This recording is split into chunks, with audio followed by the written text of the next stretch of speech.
అలాగే ఈ రోజున మనము ఒక ప్రత్యేకమైన ఒక అంశాన్ని మనము ధ్యానం చేద్దామండి. నేను ఎంచుకున్న అంశం పేరేంటంటే దేవాలయపు తెర. అందరూ చెప్పండి, మన అంశం పేరేంటండి? దేవాలయపు తెర.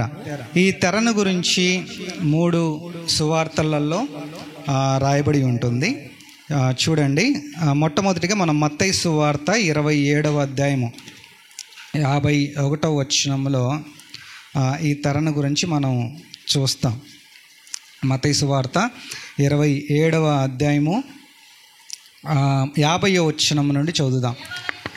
50వ వచనం. యేసు మరలా బిగ్గరగా కేక వేసి ప్రాణం విడిచెను. అప్పుడు దేవాలయపు తెర పైనుండి కింది వరకు 2గా చినిగెను, భూమి వణికెను, బండలు బద్దలాయను.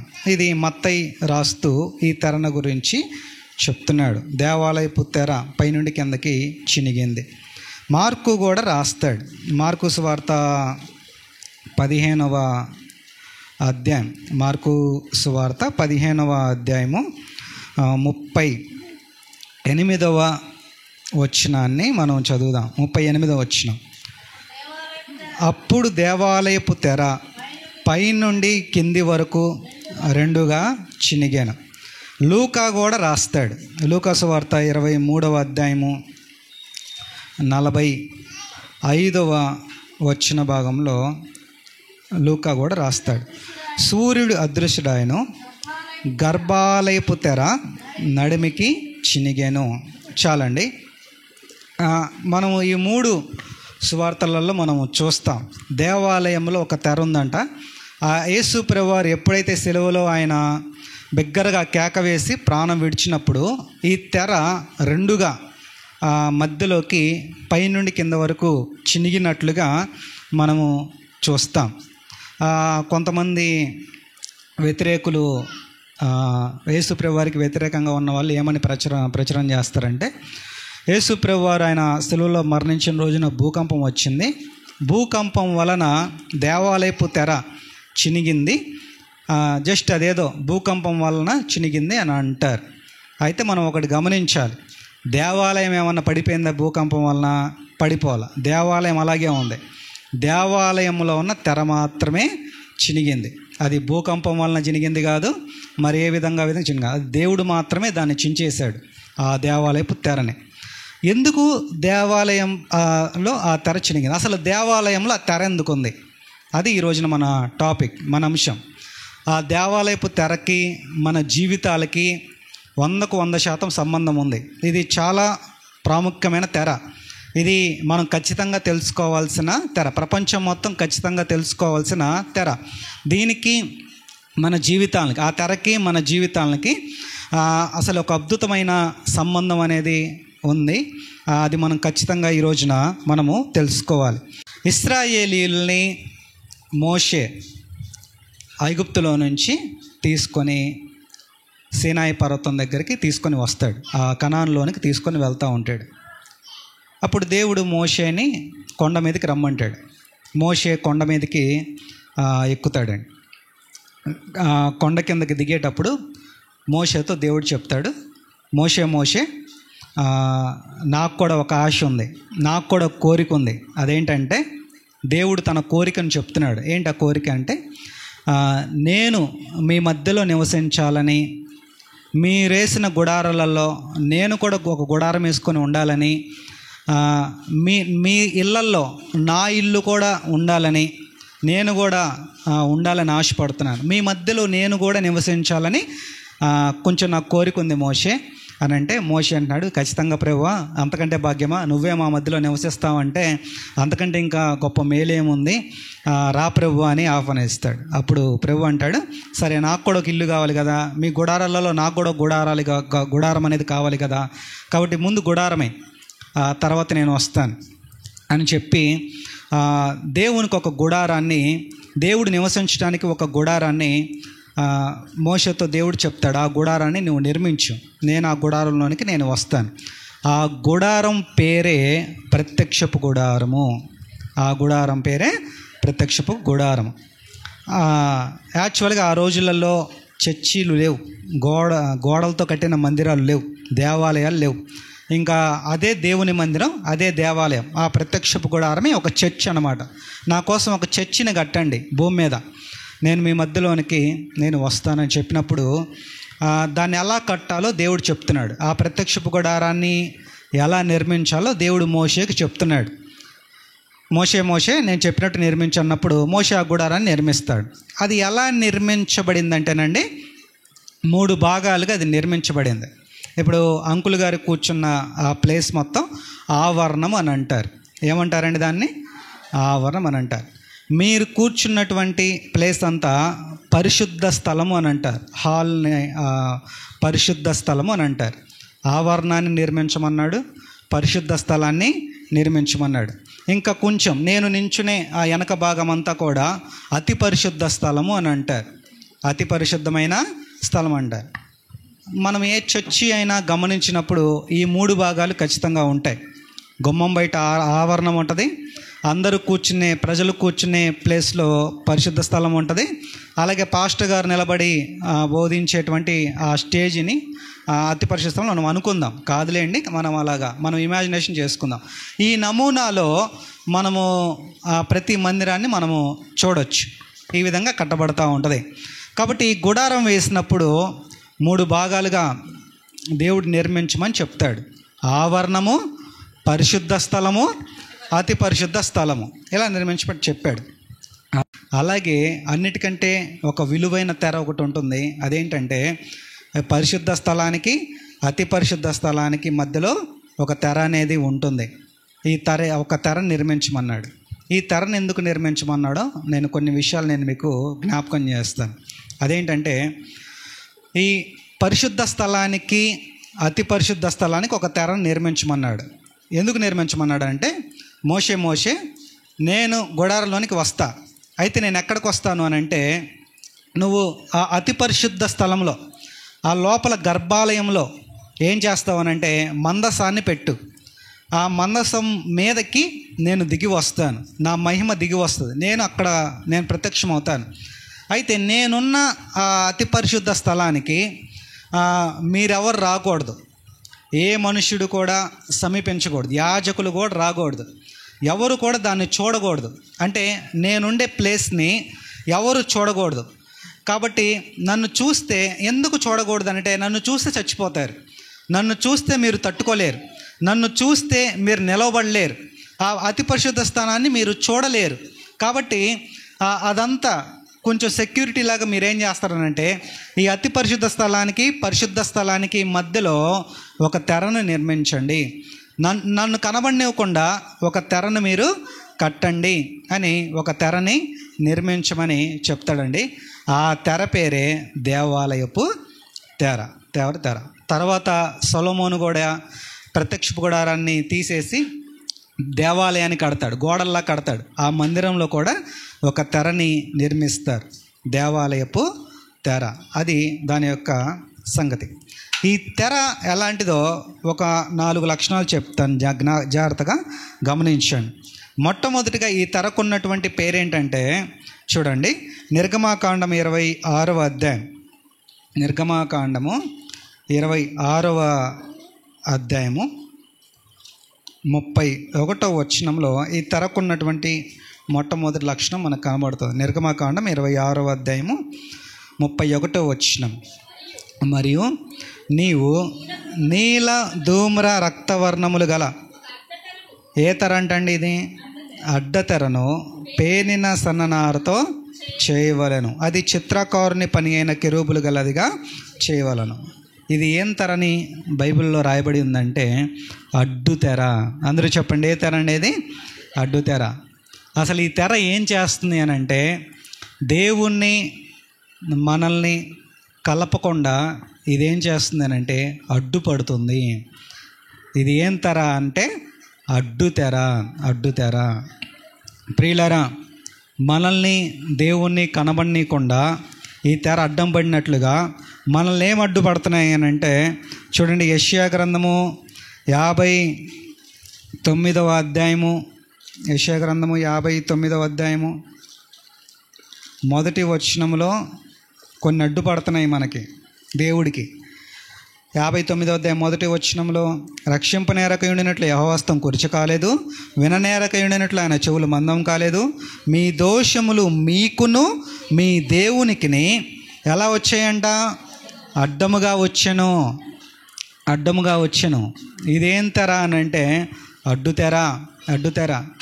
కాబట్టి ఈ అడ్డుతెర ఎలాగైతే ఉందో, దేవునికిని మనకును మధ్యలో ఏమున్నాయి అని అంటే మన పాపాలు, మన దోషాలు, జన్మ పాపం, కర్మ పాపాలు, మన యొక్క అపవిత్రమైన క్రియలన్నీ కూడా దేవునికి మనకు మధ్యలో ఎలాగొచ్చాయి అని అంటే అడ్డుగా వచ్చాయి. అవి అడ్డంగా నిలబడిపోయాయి. గనుక దేవుణ్ణి మనము చూడనివ్వకుండా ఈ తెర ఏం చేస్తుందనంటే అడ్డుపడుతుంది. అందుకే దీని పేరు ఏంటంటే అడ్డుతెర. మనల్ని అడ్డగించేది ఒకే ఒక్కటి ఏంటంటే పాపము. పాపము అనే తెర మనల్ని దేవుణ్ణి మనల్ని చేరనివ్వకుండా అడ్డుపడుతుంది. దేవుణ్ణి మనం కలుసుకోనివ్వకుండా అడ్డుపడుతుంది. అందుకనే సహజంగా ఒకటి చెప్తూ ఉంటారు, పాపం చేసేవాడు ప్రార్థన చేయలేడు, ప్రార్థన చేసేవాడు పాపం చేయలేడు. నువ్వు పాపం చేస్తే నువ్వు ప్రార్థన చేయలేవు, ఎందుకంటే అది నిన్ను అడ్డుపడుతుంది. దేవుని దగ్గరికి రానివ్వకుండా అది నిన్ను అడ్డుపడుతుంది. రెండవదిగా ఇది ఎలాంటి తెర అని బైబిల్లో రాయబడి ఉందంటదండి. నేను చెప్తాను, అందరూ చెప్పండి. బలమైన తెర. ఇది ఎలాంటి తెర? బలమైన తెర. తెర అంటే ఏదో కట్నాన్ని అనుకోమాకండి, గుమ్మానికి వేసే కట్నాన్ని అనుకోమాకండి. ఈ తెర పొడవు అంట, హైట్ అంట ఇంచుమించు 60 అడుగులంట. ఎన్ని అడుగులు? 60 అడుగులు. దీని వెడల్పు ఇంచుమించు 30 అడుగుల దాకా ఉంది. అంటే ఇది చాలా హైట్ ఉంటుంది, ఇది చాలా వెడల్పుగా ఉంటుంది. దీని మందం ఎంత ఉంటుందంటే మన మోచేయి దాకా, ఈ అరచేయి నుంచి మోచేయి దాకా అంత మందం ఉంటుంది. మరి ఎన్ని క్లాతులు వేసి కొడతారు తెలియదు, కానీ అంత మందం ఉంటుంది, అంత మందం. మీకు ఇంకొక విషయం చెప్తాను, జాగ్రత్తగా గమనించండి. ఈ తెరను మోయటానికి 300 మంది కావాలంటే ఈ తెరను మొయ్యటానికి. ఎంతమంది కావాలి? 300 మంది చెయ్యేస్తే ఈ తెర లెగుసుద్ది. అంటే ఇది అంత బలమైన తెర, అంత బలమైన తెర. కొంతమంది స్త్రీలు బట్టలు ఉతికేటప్పుడు దుప్పట్లు ఒక్కళ్ళే పెనలేరు కదా, వాళ్ళు ఏం చేస్తారు, ఇంకొకళ్ళ సహాయాన్ని అడుగుతారు. నువ్వు అటు పట్టుకో, మేము ఇటు పట్టుకుంటాం, అప్పుడు పిండుతామని అంటారు. అంటే అంత ఒక దుప్పటినే మనము మొయ్యలేం, దాన్ని పిండలేం. అలాంటిది ఈ తెరను మొయ్యాలి అని అంటే ఇంచుమించు 300 మంది కావాలి దీనికి. కొంతమంది బైబిల్ పండితులు చెప్తారు, ఏనుగుల మీద ఈ తెరని వేస్తే అవి కూడా ముందుకు వెళ్ళలేకపోయాయంట ఈ తెరకి, బలమైన ఏనుగులు కూడా. కాబట్టి ఇది చాలా చాలా బలమైన తెర. ఇది గాలికి ఊగే తెర కాదు ఇది. అందుకే ఈ తెరను దేవుడే చించాడు, ఏ మనుషుడు చెంచలేడు, భూకంపం కూడా దీన్ని ఏం చేయలేదు. అంత బలమైన తెర. సొలొమోను మహారాజు కూడా దేవాలయంలో ఈ తెరని చాలా చక్కగా తయారు చేస్తాడు. మొదటి రాజుల గ్రంథం 6వ అధ్యాయము 21వ వచ్చిన భాగంలో 21వ వచనంలో ఈ విధంగా రాస్తాడు, ఈలాగున సొలొమోను మందిరము లోపల మేలిమి బంగారముతో పొదిగించి గర్భాలయపు ముంగిలికి బంగారపు గొలుసులు గల తెర చేయించి బంగారముతో దాన్ని పొదిగించను. దీనికంటే ఒక 50 గొలుసులు ఉంటాయంట, రౌండ్ గొలుసులు ఉంటాయంట ఈ తెరను నిలవబెట్టడానికి. అవి బంగారంతో చేయించాడు. అలాగే ఈ తెర అంతా బంగారంతో పూయించాడు. ఇది చాలా విలువైంది, ఇది చాలా బలమైంది. ఈ తెరను దేవునికి మధ్యలో ఉన్న ఈ తెరను పక్కకు నెట్టడం అంత ఈజీ అయిన పనేం కాదు. ఇది చాలా బలమైన తెర. ఈ తెరను ఎవరు చించలేరు. ఈ తెరను చించుదామని చెప్పి హిమాలయాల్లో తపస్సులు చేస్తున్నారు స్వామీజీలు. ఈ తెర నుంచి ఈ తెరను తొలగించడానికి చాలామంది పూజలు, హోమాలు చేస్తున్నారు అన్యజనులు, దేవుణ్ణి కలుసుకోవటానికి అన్నమాట. కాబట్టి ఇదొక బలమైనటువంటి తెర అనే విషయాన్ని నేను మీకు జ్ఞాపకం చేస్తున్నాను. ఈ తెరకున్నటువంటి 3వ లక్షణాన్ని జ్ఞాపకం చేస్తాను చూడండి. నిర్గమకాండము 26వ అధ్యాయం, నిర్గమకాండం 26వ అధ్యాయము 33వ వచన భాగంలో ఈ తెరకున్న మరొక లక్షణం కనబడుతుంది. 33వ వచనం, ఆ అడ్డతెరను ఆ కొలుకుల కింద తగిలించి సాక్ష్యపు మందసము అడ్డుతెర లోపలికి తేవలెను. ఆ అడ్డతెర పరిశుద్ధ స్థలమును అతి పరిశుద్ధ స్థలమును ఏం చేస్తుందంట? వేరు చేస్తుంది. అంటే ఈ తెరకున్న మరొక లక్షణం ఏంటంటే ఇది వేరు చేసే తెర. అంటే దేవుణ్ణి మనల్ని వేరు చేసే తెర, నిన్ను నన్ను వేరు చేసే తెర, వేరుపరిచే తెర అనే విషయాన్ని నేను మీకు జ్ఞాపకం చేస్తున్నాను. గనుక ప్రియులారా, ఈ తెరకున్నటువంటి మరొక లక్షణం ఏంటంటే చూడండి, నిర్గమకాండంలో ఇక్కడ మనకొక చిన్న డౌట్ రావచ్చండి. ఇశ్రాయేలీలు ప్రయాణం చేసేటప్పుడు మరి వీటన్నిటిని మోయాలి కదా, వీటన్నిటిని ఆ బలిపీఠాన్ని, ఆ దీపవృక్షాన్ని, వీటన్నిటిని మోయాలి కదా, ఈ ప్రత్యక్షపు గుడారాన్ని మోయాలి కదా. అప్పుడు అలా మోసేటప్పుడు మరి మందసం కూడా కనబడుద్ది కదా. అతి పరిశుద్ధ స్థలంలో ఉండే మందసం ఎక్కడ పెట్టాడు దేవుడు? అతి పరిశుద్ధ స్థలంలో పెట్టాడు. ఆవరణంలో పెట్టలా, పరిశుద్ధ స్థలంలో పెట్టలా. దేవుడు ఎక్కడ పెట్టాడు అంటే లోపల ఉన్నటువంటి అతి పరిశుద్ధ స్థలంలో మందసాన్ని పెట్టాడు. అక్కడ నేను నీకు కనబడతాను అని దేవుడు చెప్తున్నాడు. కాబట్టి దేవుడు కనబడే ఆ స్థలాన్ని మరి మోసేటప్పుడు ఆ మందసము కనబడుద్ది కదా, అది అందరికి కనబడుద్ది కదా. అప్పుడు అలా అది మరి కనబడకుండా దేవుడు ఏం చెప్పాడంటే చూడండి, సంఖ్యాకాండం 4వ అధ్యాయంలో 5వ వచనాన్ని చదవండి. సంఖ్యాకాండం 4వ అధ్యాయము 5వ వచనంలో, దండు ప్రయాణమైనప్పుడు అహరోనును అతని కుమారులను లోపలికి వచ్చి అడ్డతెరను దించి దానితో సాక్ష్యపు మందసమును కప్పి. చాలండి. ఇక్కడ ఏమంటున్నాడనంటే మోషే అందరూ వినండి, అహరోను మీరందరూ వినండి. మీరేం చేస్తారంటే మీరు ఆ గుడారాన్ని, మీరందరూ ప్రయాణం చేసేటప్పుడు నా ప్రత్యక్షపు గుడారాన్ని కూడా తీస్తారు. అలా తీసినప్పుడు మందసం కనబడకుండా ఏం చేయాలి అని అంటే ఆ తెరను ఏం చేయాలనంటే మీరు మందసాన్ని చూడకుండా ఆ తెరతో ఏం చేయాలన్నారు? కప్పేసేయండి. మందసాన్ని కప్పేసేసేయండి. కప్పేసి అప్పుడు దాన్ని తీసుకుని వెళ్ళండి. ఇప్పుడు చూడండి, ఈ తెర ఏం చేస్తుంది అని అంటే మొదటిగా ఇది అడ్డుపడుతుంది, రెండవదికి ఇది మనల్ని వెళ్ళకుండా బలంగా దృఢంగా ఉంది, దేవుని చేరుకొనివ్వకుండా అది అడ్డుపడుతుంది. మూడవదిగా ఇది వేరుపరిచేస్తుంది. నాలుగవదిగా దేవుడు కనబడకుండా ఇది మరుగు చేస్తుంది. దేవుని కనబడకుండా ఇది మరుగు చేస్తుంది. దేవుని చూడనివ్వట్ల, ఈ తెర చూడనివ్వట్లేదు. ఇది కప్పేసేస్తుంది. దేవుని మందసాన్ని కప్పేసేస్తుంది ఈ తెర, దేవాలయపు తెర. కాబట్టి మరి ఈ తెర లోపలికి ఎవరు వెళ్తారయ్యా అని అంటే మీరు ఒక పదాన్ని వినే ఉంటారు బైబిల్ చదివేటప్పుడు, ప్రధాన యాజకుడు. అందరూ చెప్పండి, ఏ యాజకుడు? ప్రధాన యాజకుడు. యాజకులందరూ ఉంటారు, వీళ్ళందరికీ హెడ్ ఒక ఆయన ఉంటాడు, ప్రధాన యాజకుడు అని ఉంటాడు. ఈ ప్రధాన యాజకుడు ఏం చేస్తాడనంటే సంవత్సరానికి ఒక్కసారి, ఎన్నిసార్లు? సంవత్సరానికి ఒక్కసారే ఆ గొర్రెపిల్ల రక్తాన్ని ఒక గిన్నెలో తీసుకొని ఆ గిన్నెను పట్టుకొని ఈ తెర లోపలికి ప్రవేశించి ఒక్కసారే ఆయన ఏం చేయాలి అని అంటే ప్రధాన యాజకుడు నడుముకి గంటలు కట్టుకొని ఒక తాడుని, ఆయనకి ఒక పెద్ద తాడుని బయట వాళ్ళకి ఇస్తాడు. ఈయన లోపలికి వెళ్తాడు. ఈ లోపలికి వెళ్ళి ఈ రక్తాన్ని ఆ మాంసం మీద ప్రోక్షిస్తాడు. అప్పుడు ప్రజలందరి పాపాలన్నీ క్షమించబడతాయి. ఒకవేళ ఈయన అయోగ్యుడు అనుకోండి, ఈయన కూడా కరెక్ట్ కాదనుకోండి, ఈయన ఏం చేయాలంటే ఈయన లోపల బతుకున్నాడు అనడానికి ఈయన అటు ఇటు కదులుతూ ఉండాలి. అటు ఇటు కదిలినప్పుడు ఏమవుతాయంటే ఈయన కట్టిన గంటలు కూడా కదులుతూ ఉంటాయి. బయట ఉన్న వాళ్ళకి అర్థమైద్ది, మా పాస్టర్ గారు బతికే ఉన్నాడు లోపల, మా అయ్యగారు అని. ఇలా బయట ఉన్న వాళ్ళకి సిగ్నల్ అనమాట. గంటలు మోగలేదా అంటే ఆయన కదలట్లేదా, అక్కడ ఆయన ఏమైనట్టు అని అంటే చనిపోయినట్టు. కాబట్టి అలాగ లోపలికి సంవత్సరానికి ఒక్కసారే లోపలికి ప్రవేశిస్తాడు. గనుక ప్రియులారా, అంటే ఇంకా ఆయన మాత్రమే లోపలికి ప్రవేశిస్తాడు.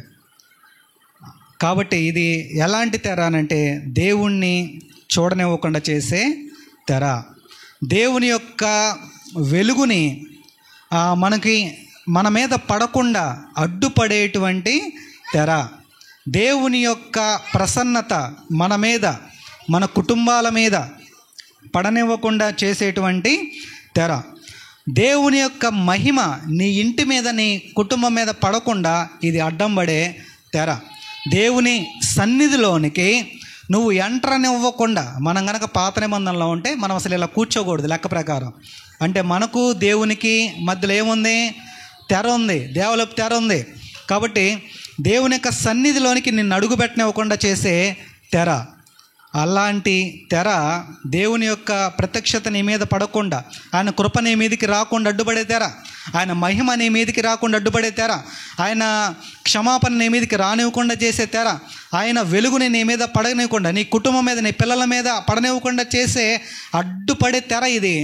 అలాంటి తెర ఏమైందంట? మత్తయి సువార్త 27వ అధ్యాయం 51వ వచనంలో, మత్తయి సువార్త 27వ అధ్యాయము 51వ వచనంలో 50వ వచనం చదువుతున్నాను. యేసు మరలా బిగ్గరగా కేక వేసి ప్రాణం విడిచెను. అప్పుడు దేవాలయపు తెర పైనుండి కింది వరకు రెండుగా చినిగాను. అంటే మనకు దేవునికి మధ్యలో ఉన్నటువంటి ఈ అడ్డు తెరని యేసయ్య ఏం చేశాడు అని అంటే, ఆయన ప్రాణాలు అర్పించి ఒక్కసారిగా చించేసేసాడు. దేవునికి స్తోత్రం చెప్దామా అండి? హల్లెలూయా. ఈ దేవాలయపు తెర చినిగినప్పుడు అంటండి, యాక్చువల్గా ఎన్ని గంటలకు చినిగిందో చెప్పనా? యేసు ప్రభు ఎన్ని గంటలకు చనిపోయాడు తెలుసా మీకు? అసలు ఎన్ని గంటలకు సిలువ ఎక్కాడు ఆయన? ఉదయం 9 గంటలకు ఎక్కాడు. ఉదయం 9 గంటలకు ఆయన సిలువ ఎక్కి మధ్యాహ్నం 3 గంటల వరకు ఆయన ఉన్నాడు సిలువ మీద. మధ్యాహ్నం 3 గంటలకి ఆయన ప్రాణం విడిచానని బైబిల్లో రాయబడి ఉంటుంది. అందుకే బాప్టిస్ట్ వాళ్ళు ఏం చేస్తారని అంటే 9 గంటలకు స్టార్ట్ చేస్తారు ప్రార్థన. ఎప్పుడు క్లోజ్ చేస్తారు? 3 గంటలకి క్లోజ్ చేస్తారు. కొన్ని ప్రకాశం జిల్లాలో కొన్ని ఊర్ల వైపు అయితే మధ్యాహ్నం 12 నుంచి 3 గంటల వరకు అందరిని, విశ్వాసులందరినీ బయట ఎండలో నించో పెడతారు అరుగుల మీద. ఎందుకంటే మరి అన్ని గంటలు బాగా తెలియాలని విశ్వాసులందరినీ బయట నించో పెడతారు. ఇప్పుడు చూడండి, ఉదయం 9 గంటల నుంచి మధ్యాహ్నం 3 గంటల వరకు 6 గంటలు యేసయ్య సిలువ మీద ఉన్నాడు. 6 గంటలు సిలువ మీద ఉన్నాడు. అలాగే సిలువ మీద ఉన్నప్పుడు ఆయన ప్రాణం విడిచాడని బైబిల్లో రాయబడి ఉంది. అంటే ఆయన ప్రాణం విడిచింది ఎన్ని గంటలకి? మధ్యాహ్నము 3 గంటలకి. మధ్యాహ్నం 3 గంటలకు ఆయన ప్రాణం విడిచాడు. అలా ప్రాణం విడిచే టైంలో మరి చర్చి దగ్గర ఏం జరుగుతుందో చెప్తాను చూడండి. దేవాలయం దగ్గర ఏం జరుగుతుంది? అపోస్తల కార్యములు 3వ అధ్యాయం చూద్దాం ఒకసారి.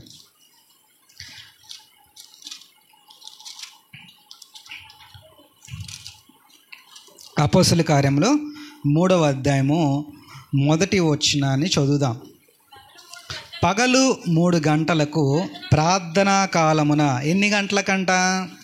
3 గంటల ప్రార్థన కాలం. పేతురును యోహాను దేవాలయమునకు ఎక్కి వెళ్ళుచుండగా, అక్కడ యేసు ప్రభు సిలువ వేసే టయానికి, ఆయన ప్రాణం విడిచిన టయానికి యాక్చువల్గా లెక్క ప్రకారము దేవాలయం దగ్గరికి ఎన్ని గంటలకు వెళ్తారంటే ప్రజలందరూ కూడా మధ్యాహ్నం అంటే పగలు, దేవుడు 24 గంటలని 2 భాగాలుగా విడదీస్తాడు. పగలు, వెలుగునకు పగలని, రాత్రికి చీకటని పేరు పెట్టాడు. అంటే మధ్యాహ్నం 3 అంటే పగలు 3 గంటలని అర్థం.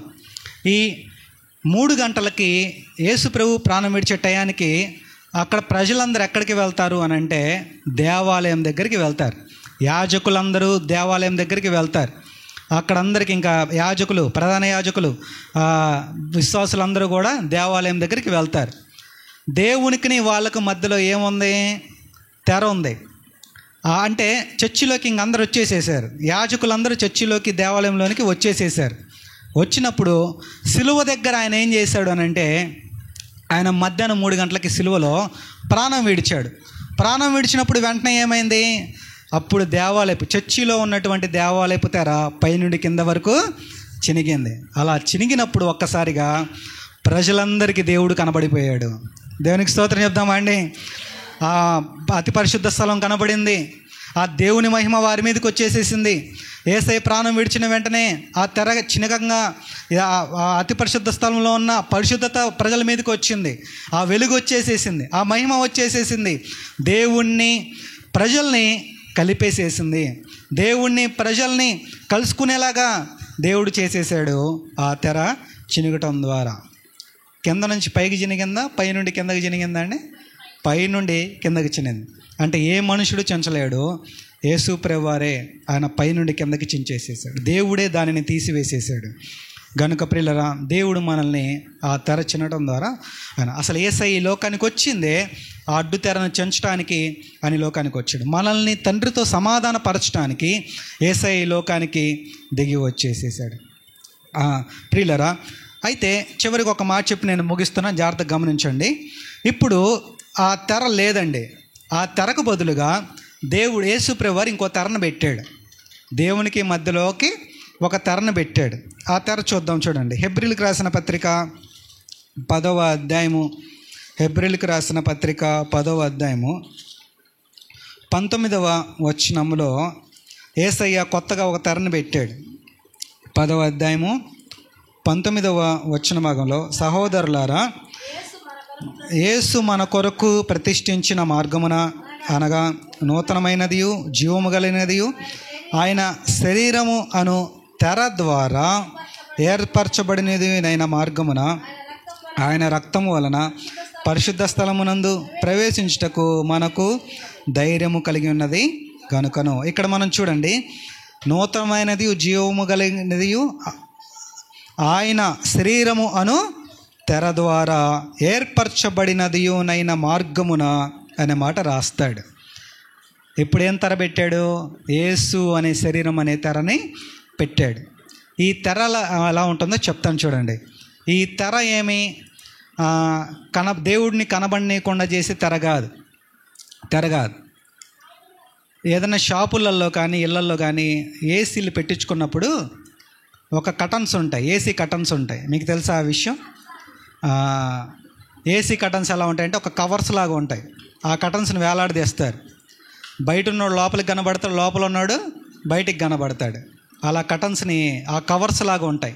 అవి లోపల ఉన్నోళ్ళు బయటికి కనబడతారు, లోపల ఉన్నోళ్ళు బయటికి కనబడతారు. చూసుకునే విధంగా కటన్స్ ఉంటాయి. పాత నిబంధనలో ఉన్న దేవాలయపు తెర దేవుణ్ణి చూడనివ్వకుండా అడ్డుపడుతుంది. కొత్త నిబంధనలో యేసయ్య ఒక తెరలాగా వచ్చేసేసాడు. ఈ తెర దేవుణ్ణి మనకు చూపిస్తుంది, దేవుని మహిమను మనకు చూపిస్తుంది, దేవుని యొక్క ప్రసన్నతను మనకు చూపిస్తుంది, దేవుని యొక్క కృపను మనకు చూపిస్తుంది. ఈ తెర ద్వారా మనం లోపలికి వెళ్ళొచ్చు.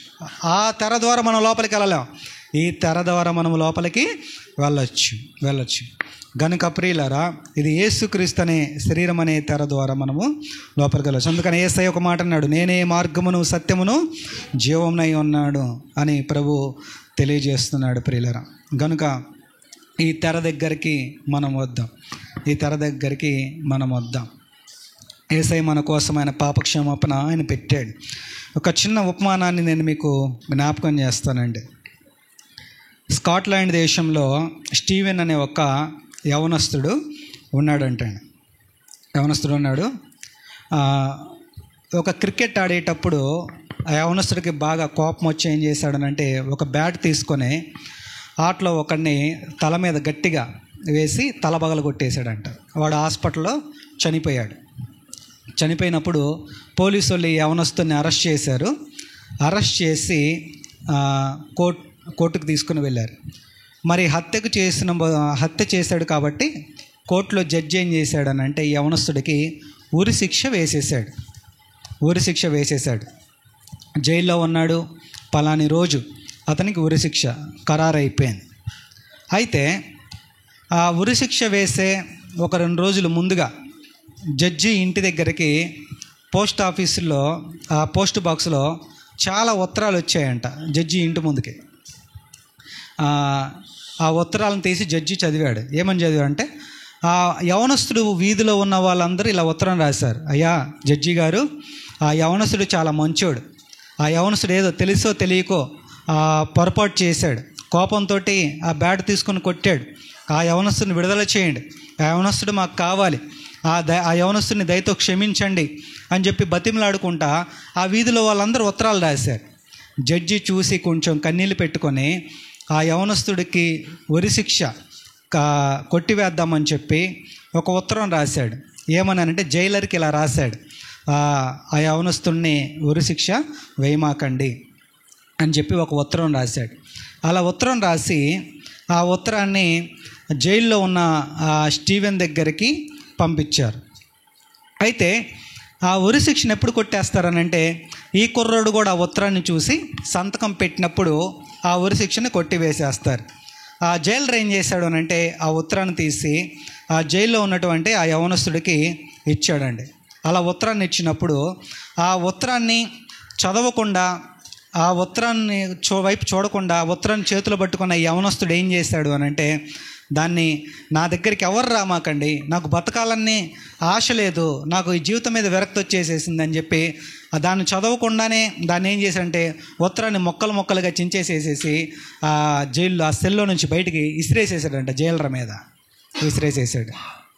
అప్పుడు జైలర్ అన్నాడంట, బాబు నువ్వు చించింది అట్లాంటి ఉత్తరమో తెలుసా, అది పాప క్షమాపణ అనే ఉత్తరం, అది నీ ఉరిశిక్షను కొట్టేసే ఉత్తరం, నువ్వు దాన్నే చించేసేసావు, ఇంకా నేను బతికించడం ఎవడి వల్ల కాదు అని చెప్పినప్పుడు ఆ యవనస్తుడు ఇంకా రేపు తెల్లవారుజామున ఊరేస్తారు, ఆ రాత్రి అంతా కన్నీళ్ళు పెట్టుకొని ఆ యవనస్తుడిని ఉరికంబం ఎక్కిచ్చేసేసారు. ఉరికంపం మీద నువ్వేదైనా చెప్పాలనుకుంటున్నావా, నీ ఆఖరి కోరిక ఏదన్నా ఉందా అని అడుగుతారు. నీ ఆఖరి కోరిక ఏదన్నా ఉందా అని అడుగుతారు. అప్పుడు ఆ యవనస్తుడు ఒక మాట చెప్పాడు.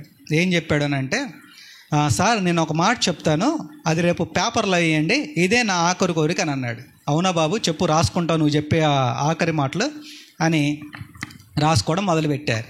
ఆ యవనస్తుడు ఏం చెప్పాడు అని అంటే, నేను ఈ రోజున చనిపోతుంది నేను చేసిన పాపాన్ని బట్టి కాదు, నేను బ్యాటుతో తీసుకొని ఒకని కొట్టాను కదా, నేను ఒకని చంపేశాను కదా, ఆ పాపాన్ని బట్టి కాదు నాకు ఈ ఉరిశిక్ష, పాప క్షమాపణ నా కాళ్ళ దాకా వస్తే దాన్ని చించేశాను నేను, అందుకే నాకు ఈ ఉరికమ్మం అన్నాడు. దీన్ని రాసుకోండి పేపర్లో వేయండి రేపని అన్నాడు.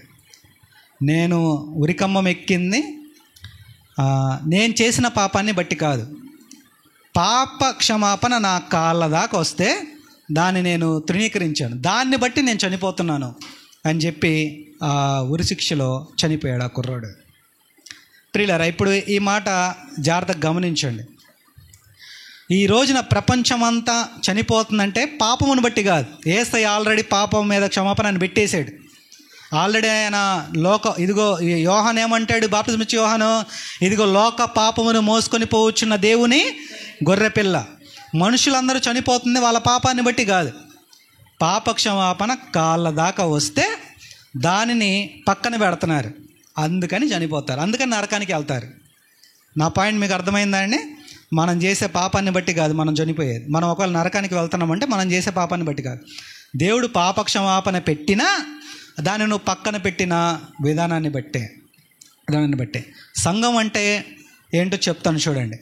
చించుమించు ఒక 500 మంది దాకా సంఘస్థులు. ఆ సంఘ పెద్ద అన్నాడు, మా చర్చిలో 500 మంది ఉన్నారని అని అన్నాడు. సరే, ప్రసంగం అయిపోయింది, అంతా అయిపోయింది. లాస్ట్లో బల్లారాధన అని ఒకటి ఇస్తారు. 500 మందిలో 480 మంది పారిపోయారు. ఎంతమంది ఉన్నారు చివరికి?